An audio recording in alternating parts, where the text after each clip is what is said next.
All right, good morning and welcome back. It's Friday, July 24th, and this is the Weekend Debrief on FingerLakes1.com.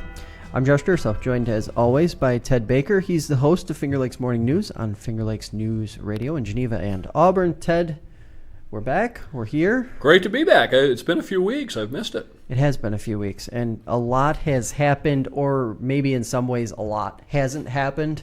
I would have thought, since the last time we talked, that we would have had a resolution to what's happening in the whole sports world. But there is so much fragmentation happening right now that it's really hard to get a sense of what is or isn't going to be happening this fall. So I'm curious, you're the sports mind here. What are you thinking in terms of outcomes of some of the different, whether it be collegiate and professional leagues that we're seeing take steps forward in one way or another? I think there's still a lot of discussion about fall sports in 2020. I think the discussion ought to be whether there'll be fall sports in 2021. And I mean that seriously. You can only swim against the tide for so long. The sentiment, both here in New York and across the country, is still, well, for the most part, across the rest of the country right now, it's that things are getting worse.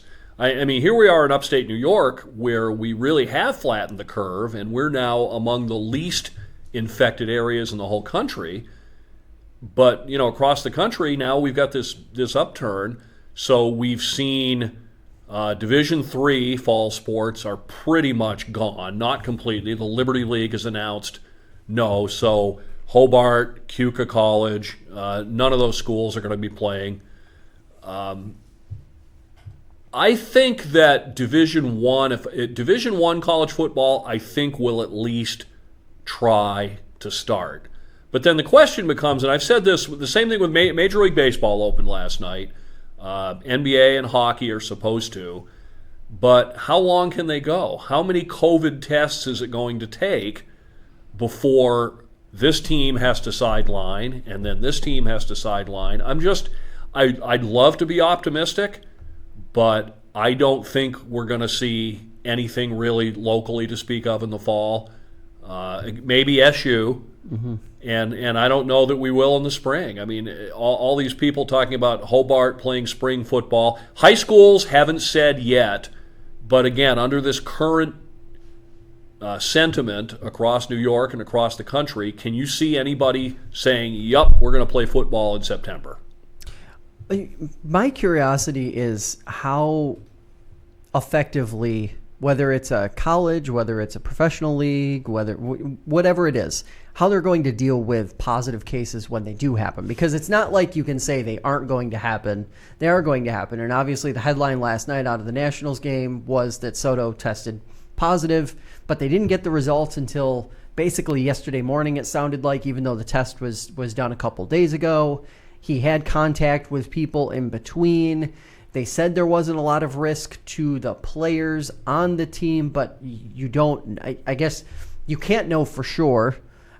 You've got questions looming around sort of efficacy of testing and does it work? Does it not work?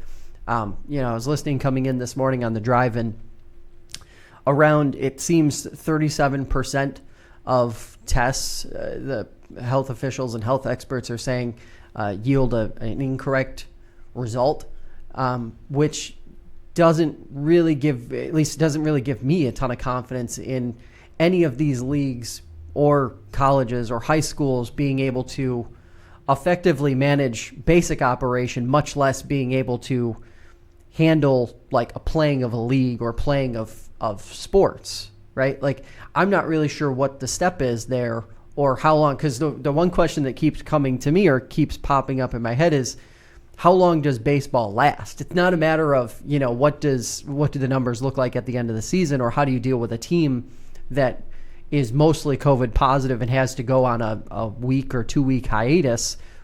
But can these leagues, or could any of these colleges or college leagues be able to get through an entire season? No. They're going to try, and I mean that's where all these contradictions come in. Like you say, if we're in some other walk of life, there was a positive COVID test right around the corner from here the other day that got reported and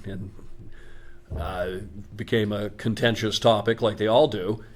in that case, you do contact tracing. Okay, who is this person with?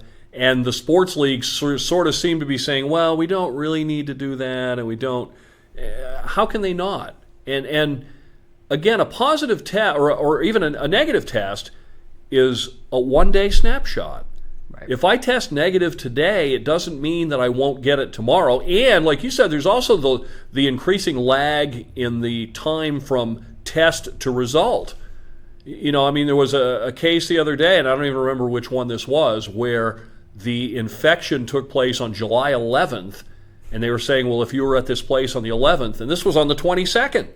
Yeah. I mean, by 11 days, I could already have had it, been ill, recovered, and gone on with my life. So I don't, with the sentiment being what it is in the country right now, I don't see how these three professional leagues make it to the end of these seasons. That's my prediction is MLB, NBA, NHL will not be able to finish. Does the NFL even start?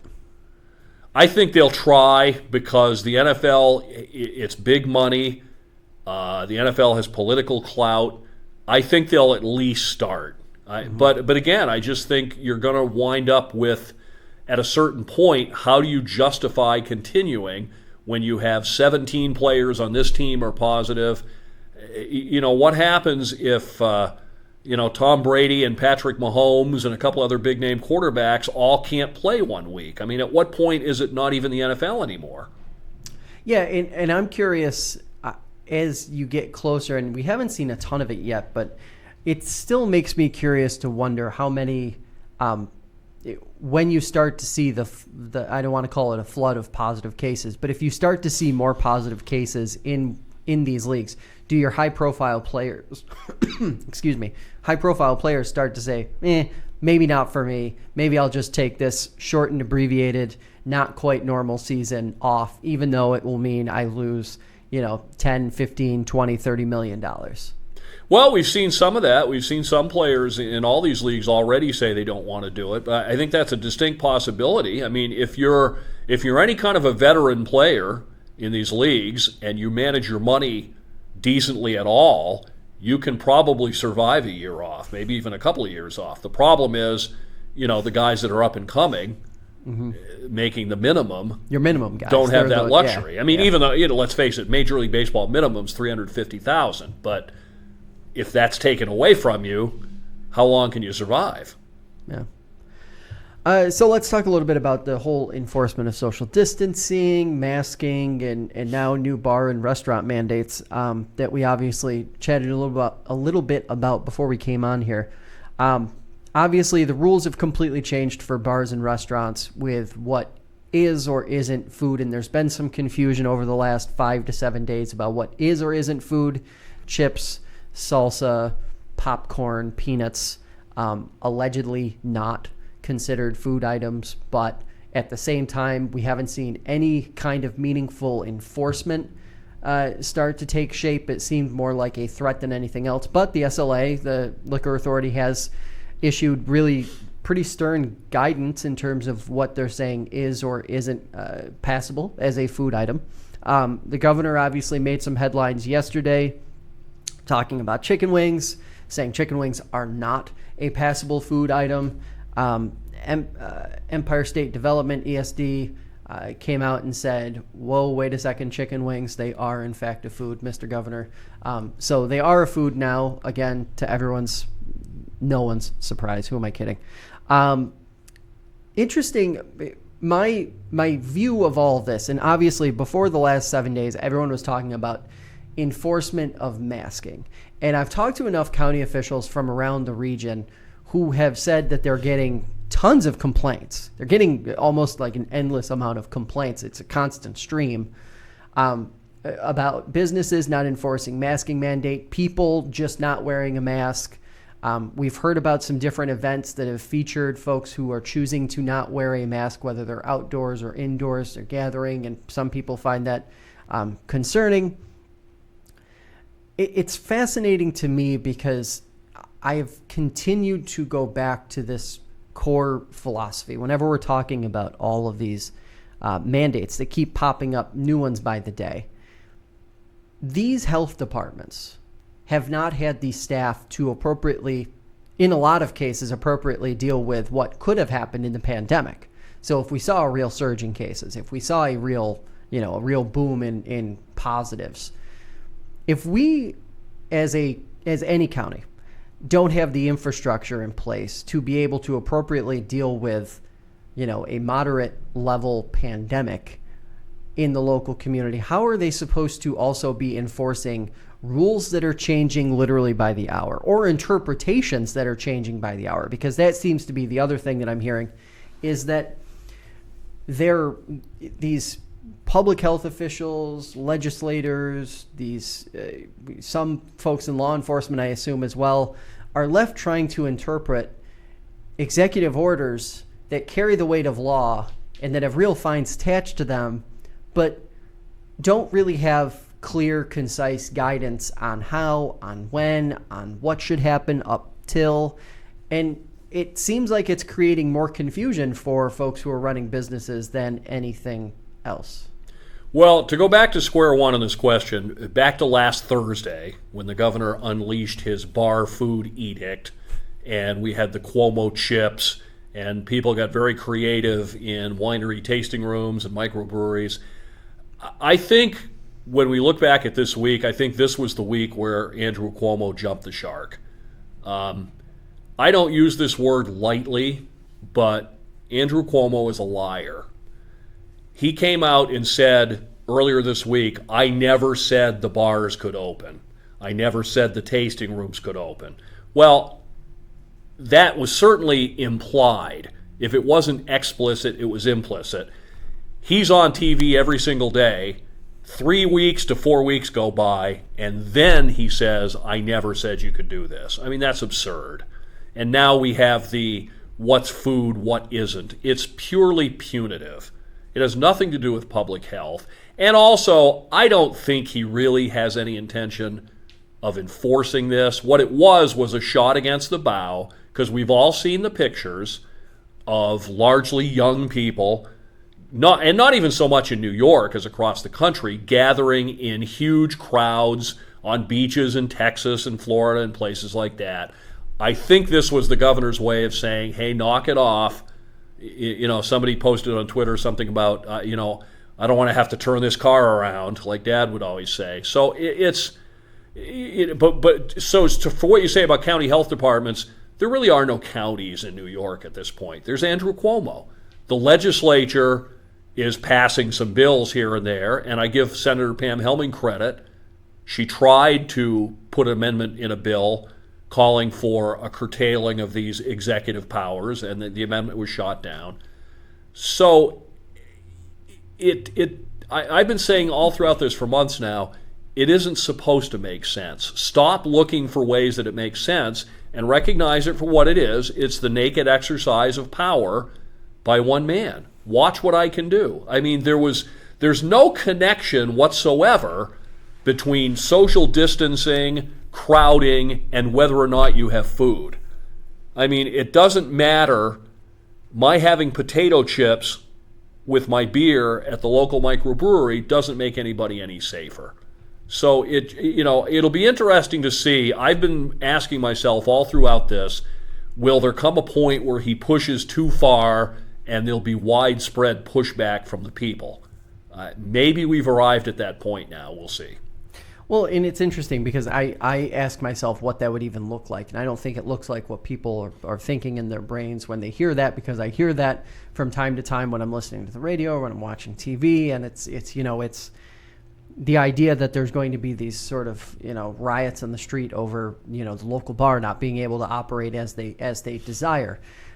To me, that will more look like a casual disregard of the guidance of the rules, and whatever the outcome of that may be, you don't know, because we don't know what's going to happen. Yeah, it's I think interesting. That's right. My thought process on this is like, first of all, the guidance itself didn't really seem to be warranted or make sense in most of New York. Maybe there's an issue downstate. That's been pretty well documented at this point, that there is an issue downstate and in certain parts around downstate with noncompliance.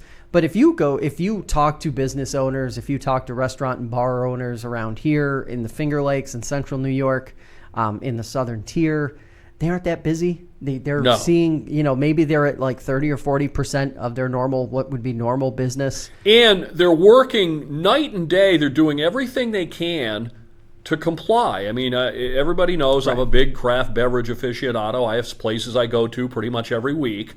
And I've talked to those people, and they say, okay, we're going to, they're putting, when outdoor seating areas became okay, all right, we've got our tables, they're 10, 20 feet apart. And I mean, everyone's making a good faith effort. That's what makes kind of this a slap in the face, is that almost everybody is making a good faith effort. And especially here in New York, we've flattened the curve. Well, okay, so here's the second point I was getting to, is like, is this latest push from Governor Cuomo an effort to save face among a crowd that feels like things have been loosened too much?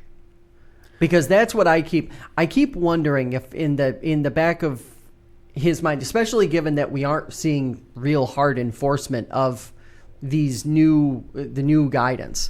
I'm kind of curious, like, is this just because that crowd hasn't gone away? And while it is small, it is a small portion of, the community at large. It's still there. And I think it's more sizable than people realize. There are a number of folks who still believe that they just shouldn't be going out anywhere. They go to the grocery store, they stay home 99% of the time, and that's it. And I think, the data, if we're going to say data bears it out, I would say data bears this out very well, seeing as how restaurants and bars are significantly less busy than they ordinarily would be. So is this announcement, we'll call it an announcement last week, was this an effort to sort of extend an olive branch to those folks who feel like Governor Cuomo has gone too far the other way and he's become too lax? I don't think it is. I think it's a reminder of who's in charge around here. It's that simple. It's if the governor begins, the more he loosens things up, the more he loses his grip on power.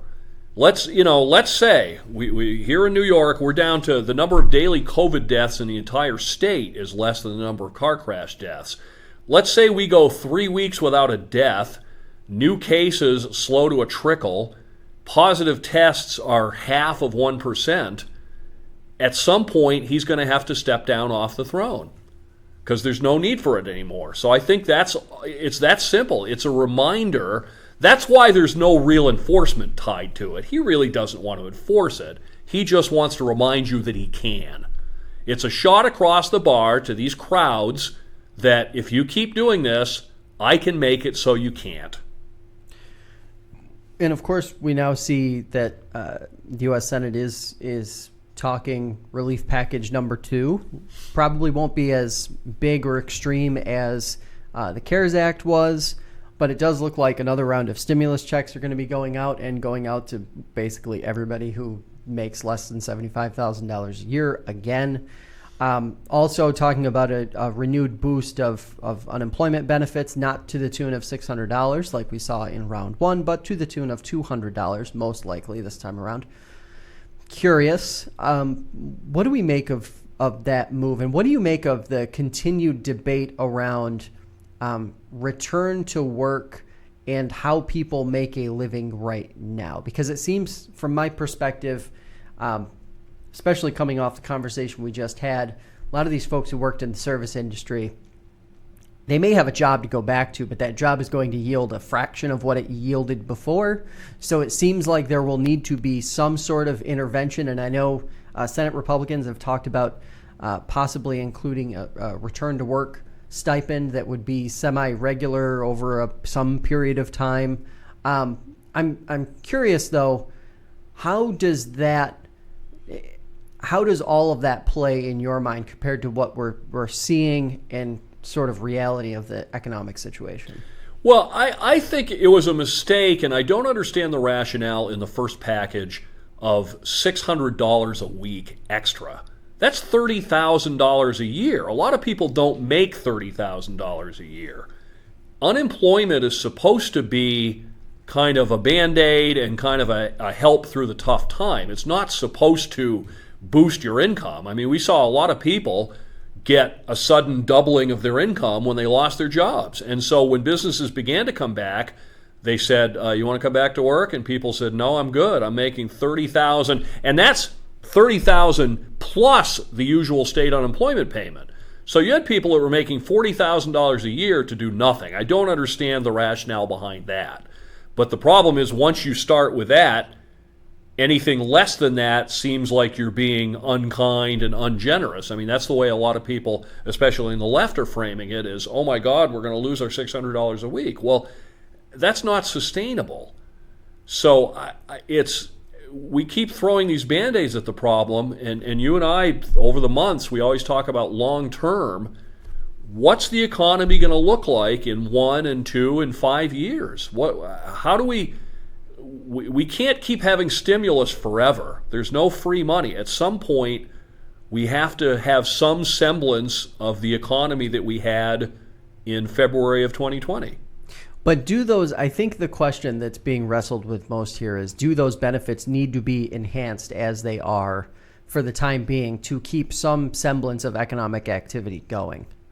Because I was listening to a podcast yesterday and they were talking about some of the sectors that have actually seen steady or maybe slightly increased spending since the pandemic started because of the CARES Act bonus, or presumed because of the CARES Act bonuses that people were getting.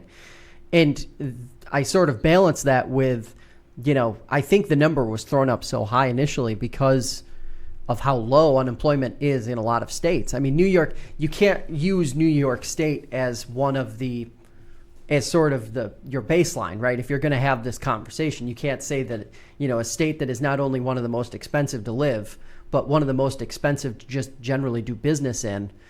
Of course, they're also going to have the highest natural benefit as well. But you look at, I just pulled up the list, and you look at some of the other states, Mississippi, Arizona, Louisiana, Alabama, Florida, they all have benefits of $275 a week or less. I mean, you aren't living off of that. You aren't sustaining yourself, especially if the government is telling you you're not allowed to go to work or you shouldn't go to work. And I feel like there's a lot of pushback to socializing the way the economy works, but I think in the short term, you don't really have much of a choice, especially if economic output in the service industry, which is what we've become way too reliant on as an economy overall, is going to stumble and trip and barely keep itself crawling along. I mean, we've started to sit down with some restaurants and do some interesting profiles on how they've approached this whole thing. And, they're bringing back wait staff in waves, in shifts, to try and so they don't lose too much of their benefits, or they're able to keep some of their benefits so that they don't just take a gigantic pay cut, not only from what they're making on unemployment, but from what they were making before the pandemic.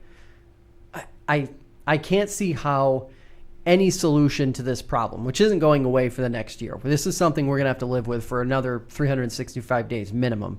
I don't see a scenario where the federal government can avoid stepping in and providing, basically being the stopgap and providing the middle ground funding to make sure that people can sustain themselves in the process. Well, I think as long as we're in the grip of COVID, that issue is going to be less contentious. But afterwards, at some future time, if we ever get there, I mean, you and I had this conversation several months ago, and this was before we even knew what COVID was, that we will reach a point in our economy where there aren't enough jobs for everybody who wants one. And we're going to reach that a lot sooner now. I mean, even if COVID ends, if every last case of COVID is eradicated from the face of the earth by New Year's Day 2021, the economic ripples are going to go on for years. And there are going to be people who simply can't get jobs. And that's where we begin to have that universal guaranteed income debate. And it's like I say, we could have that debate now because it's special times, but you know how the left-right split is going to be on that. I mean, the political right in this country, and for legitimate reasons, obviously, doesn't want, nobody wants to pay people not to work. But what else are we going to do?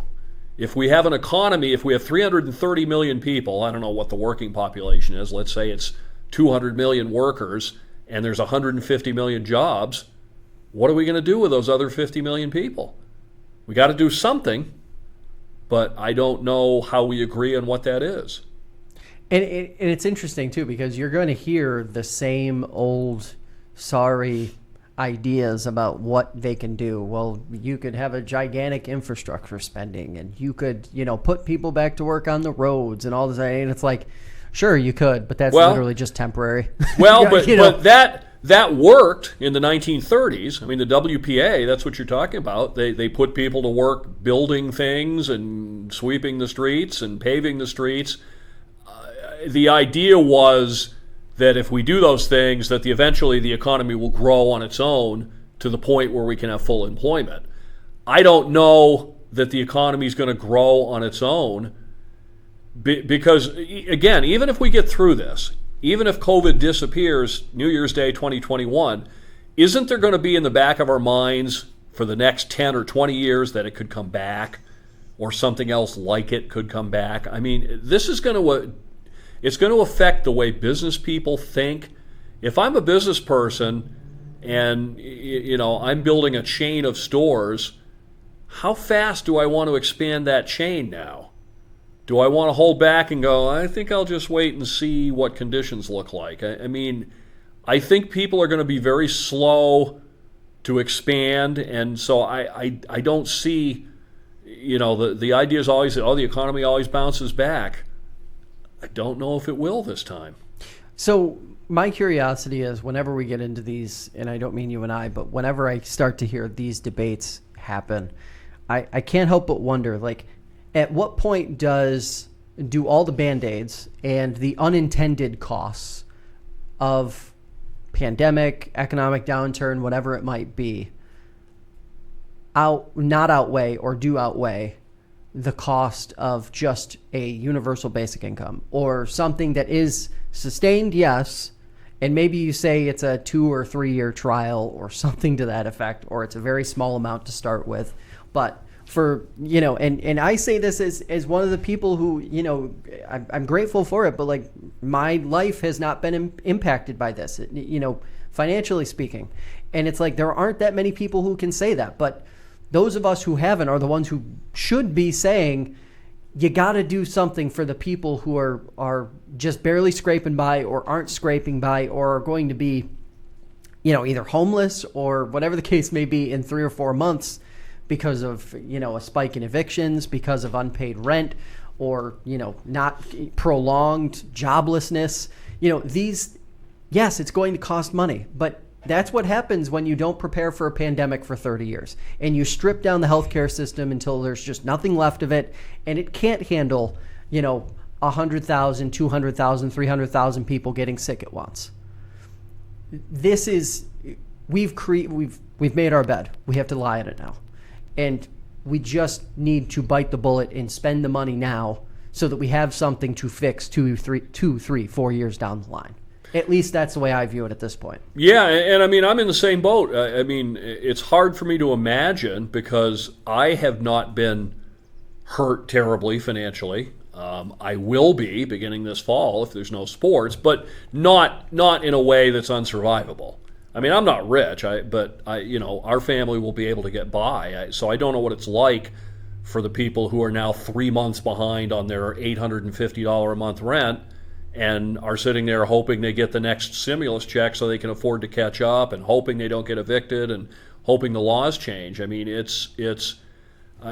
said this in one of our recent visits. This whole COVID outbreak has laid bare a lot of problems with our society. And like you said, a lot of delayed decisions that we haven't made. Back before we were talking about COVID, we talked a lot in these conversations about the future of America, what the economy is going to look like, what healthcare is going to look like, what local and county government is going to look like, what education is going to look like, and we're going to have to answer all these questions sooner than later.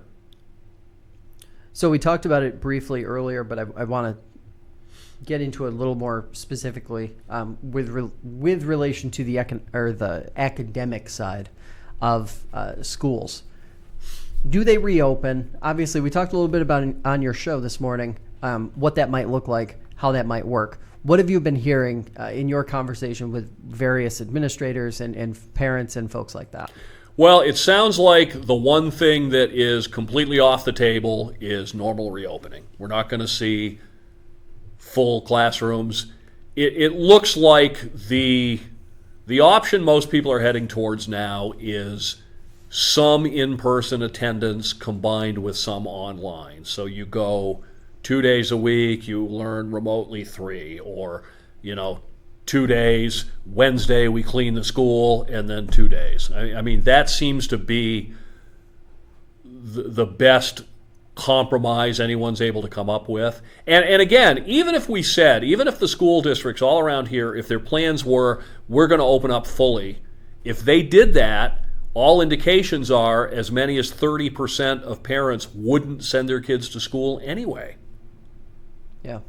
Yeah, to me, the interesting tidbit is that as I talk to parents and as I talk to administrators and I talk to teachers, retired and current, I hear the same things. But then I talk to a couple kids. I talk to some students and high school students, and it's interesting, like the experience they had in the spring with remote learning, with distance learning, was not good.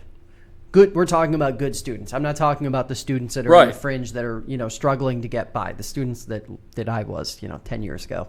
But truth be told, if those students are having this much trouble with distance learning, and the students that aren't the 90 to 95 GPA carriers are going to have even more trouble, you're heading toward a real disaster in terms of student outcomes, which is that phrase that I love to hear whenever I talk to a teacher or an administrator, because they always talk about student outcomes. And I don't see a scenario right now where student outcomes are good or usable in our existing academic K through 12 system.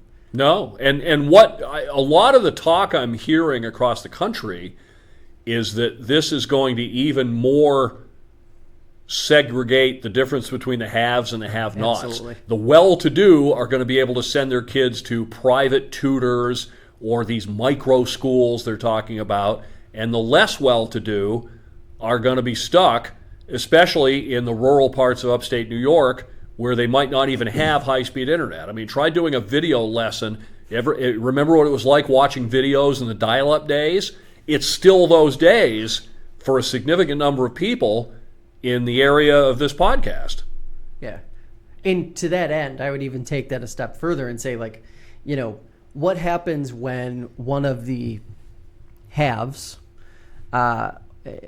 fails a class and the parents feel that it was because they were learning remotely and they decide to take the school district to court? Are school districts prepared to deal with what might come out of continuing this distance learning, giving some people access, other people not access, trying to create an equitable scenario? Because it seems like the state's guidance does include some steps toward equity or creating equity. How do you justify what is appropriate and is appropriate? Like, where do you draw the line? What students are in as far as getting more attention and what students are left out?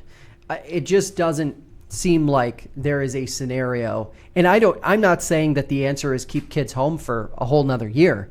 I'm just saying that I think, in some ways, to put the college term on it, everything that happens this year and probably next year has to be put on a curve.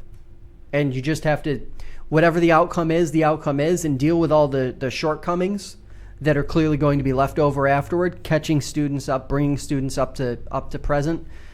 Deal with that afterward, because you're not going to be able to create equity in the middle of a pandemic where society has already been exposed in umpteen different ways as being the least equitable thing you could possibly imagine. The educators are caught in the middle. I mean, we know it's not a shot at them. We know how, no, absolutely not. I think most people know that by now. And the problem is, again, any kind of state guidance, we can get guidance a week before school starts. That doesn't mean that Andrew Cuomo won't go on TV the Friday before Labor Day and throw a complete curveball and change everything up. I mean, hopefully we'll get better at the distance learning model, having more time to employ it. But, I mean, at what cost? What happens when we have an entire generation? I mean, we already make fun of kids today that all they do is sit there and thumb their devices and, they text each other in the other room.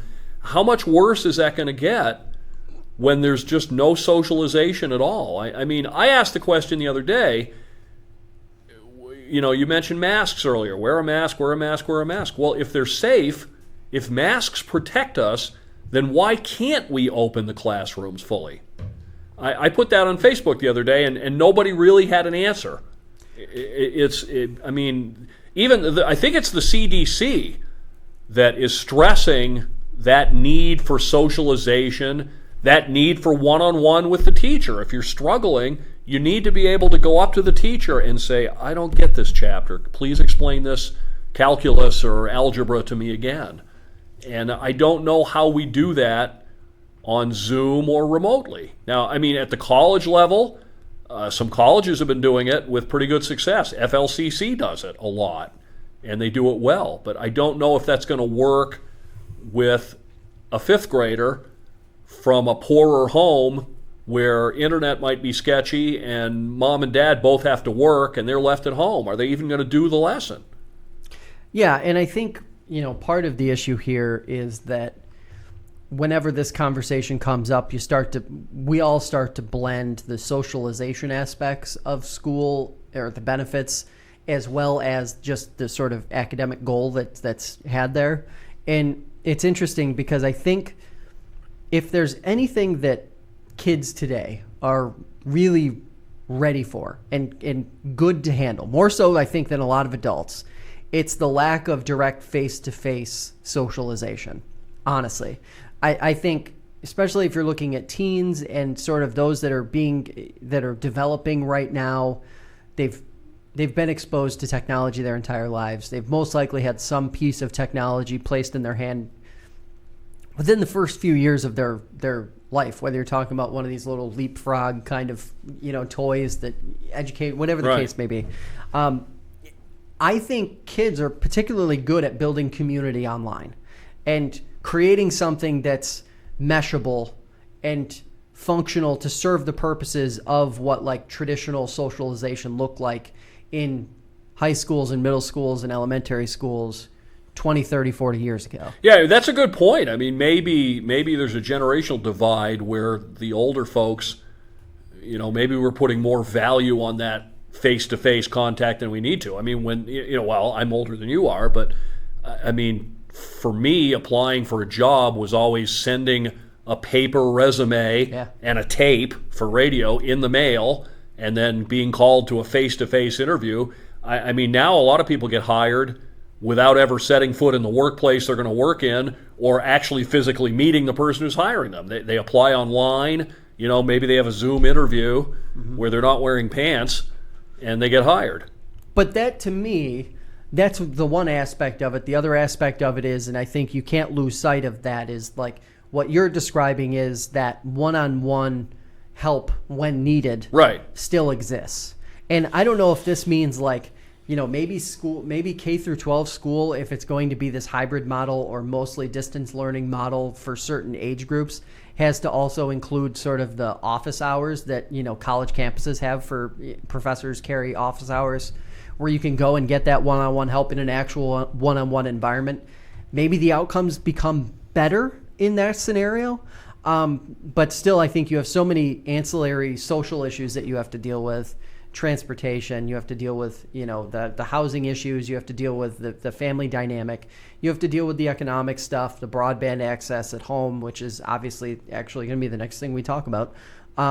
It just becomes very challenging, I think, to manage all of those things for a school district, because a school district is having to manage all of these things and negotiate for them all in about 38 days. Well, and when you talk about outcomes, I think you're just going to see, I think higher income families' kids are going to do better. Mm-hmm. They're going to have better access to technology. They're going to have parents more likely to be able to afford extra tutoring or that kind of thing if they need it. So I think that's going to be a big question, is making sure, to quote George W. Bush, that no child gets left behind. So we've heard calls for additional spending in childcare and to bolster childcare. Senator Gillibrand introduced a bill, or supported a bill, I should say. I'm not sure who actually introduced it. $60 billion to help childcare facilities meet the various requirements that they're going to have to meet. Interesting from my perspective. Doesn't really seem like there's adequate childcare, so this funding seems to miss the mark in a big way, because it won't help add to the access issue, and it also seems to bypass the people who are most hurt by this whole thing, which are the individual parents who have to fork over thousands of dollars, potentially thousands of dollars a month, for childcare heading into this season, if they want, or this school year, if they want to continue this distance learning model, or if it becomes necessary. It's interesting. What are your thoughts on seeing that? And is this just one of those pieces of legislation that is meant to make people think that something meaningful is happening versus something actually meaningful happening? I think it's mostly that. Yeah, I think there's a lot of symbolism involved there. It's interesting. One of the things that's happened during this whole COVID outbreak is the right and Republicans tend to not like social spending, and they want to promote self-reliance. But I think even they have come to realize that you can't be very self-reliant when you don't have a job and you don't have any way to get one. I mean, the argument against social spending all these years has been we can't afford it. Well, now it seems like we really can if we put our minds to it. I don't know what the outcome's going to be down the line. I still think we're headed for either some pretty hefty tax hikes or inflation or both at some point in the future, paying for all these things. I think I've always been a believer. I think the best way to stimulate the economy and sectors of the economy is to put money directly in people's hands. I would not give money to daycare centers. I would give it to people and let them spend it if they want to spend it on daycare, if they want to spend it on better internet. That's what I'd like to see, is more money. A lot of these proposals, the stimulus proposals now are talking about giving aid to businesses. I think the best way to aid businesses is to put more money in the pockets of consumers, and then they'll spend it at the businesses that they choose. Mm-hmm.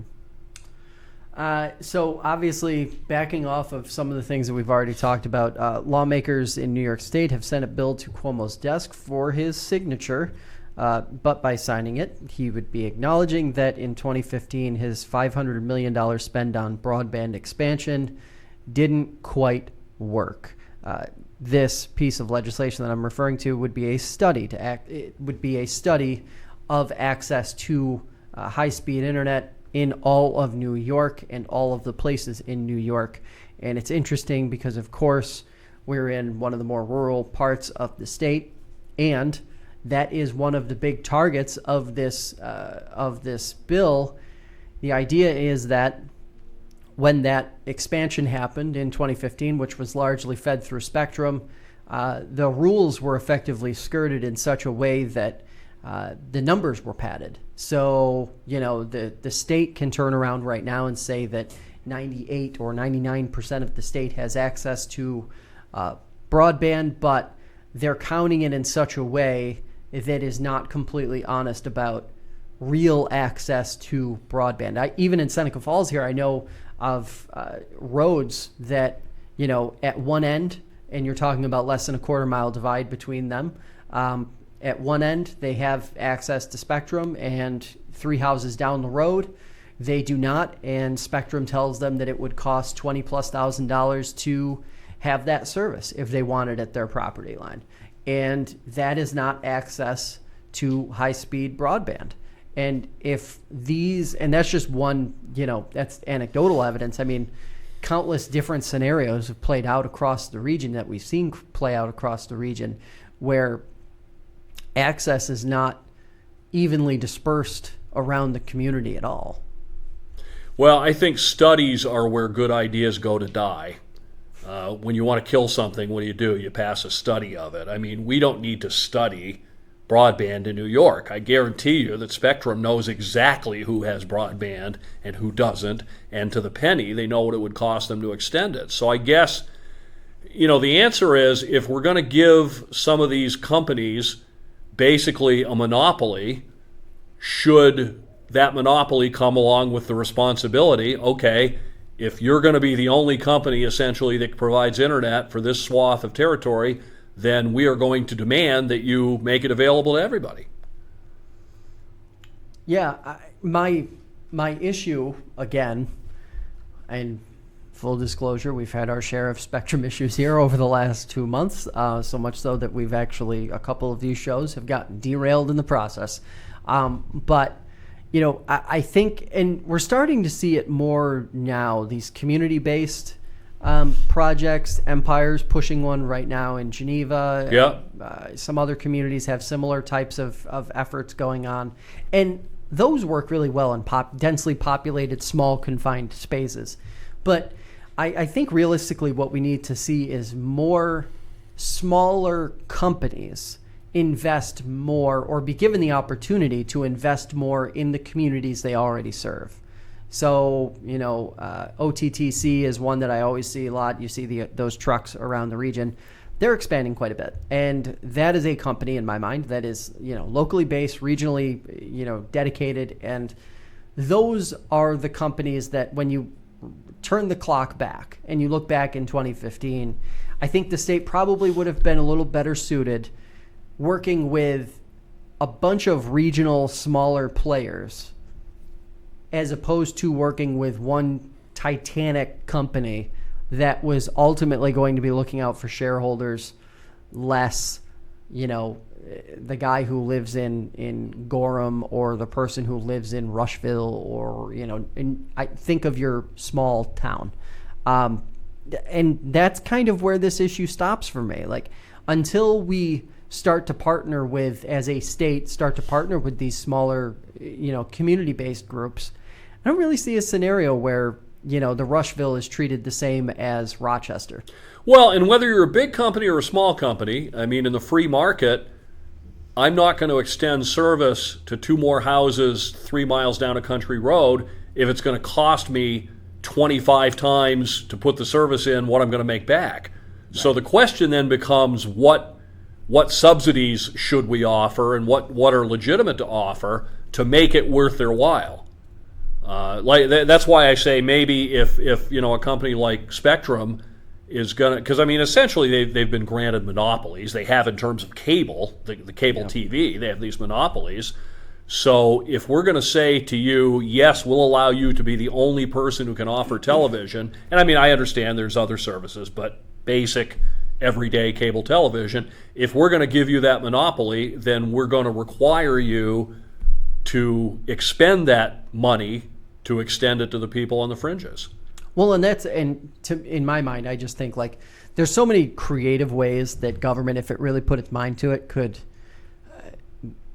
make the cost doable. Whether it's look at cell phone some of the service. investment. We've managed to put cell phone coverage almost every place on Earth. So I think we could do that with internet.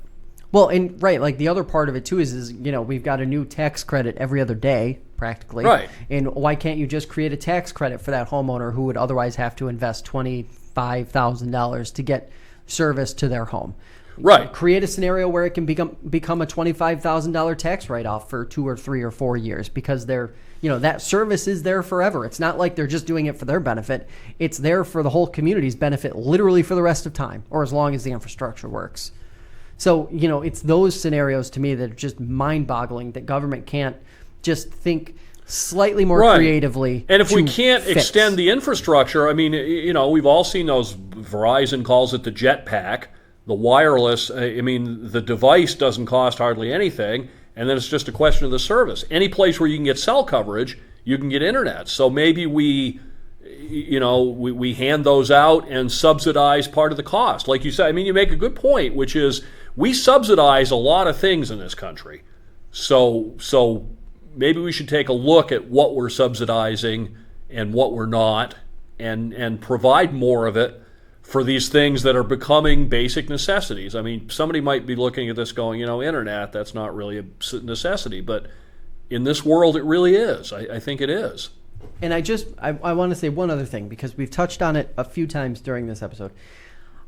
I turned 30 a couple weeks ago, and my entire life I've listened to people typically older than me say, you can't keep spending, the bill is going to come due. And you said it earlier in the show. I'd argue that the bill is never going to come due because our entire world and our entire economy is apparently just propped up by imaginary things that nobody ever touches or actually sees or feels. So when we're talking about spending, for the greater good, try to create a real accounting for why that money should or shouldn't be spent. I'm not saying every investment is a good investment, but I am saying that there are certain things that we just should be spending on now so that we don't have to think about them 5 years from now, 6 years from now. We don't have to worry about the kids who don't have access to high-speed broadband. Because guess what? If Governor Cuomo's $500 million spend in 2015 were actually effective, we wouldn't be having all these issues with remote learning in 2020 when a pandemic is here. It's not that complicated. And of course, none of these issues are going anywhere. So we're going to keep having this conversation over and over again, apparently. Keeps us in business. Into infinity. Ted, where can folks listen to you Monday through Friday? I'm on the Finger Lakes Morning News on Finger Lakes News Radio. In Geneva, that's 95.9 and 1240 WGVA. In Auburn, it's 98.1 and 1590 WAUB. Thanks for watching or listening. The show is available on Spotify and Apple Podcasts, as well as YouTube. Visit www.fingerlakes1.com/debrief to check out archived episodes or to leave us a message. For my guests in studio and the rest of the FO1 News team, have a great weekend, and we'll catch you next time.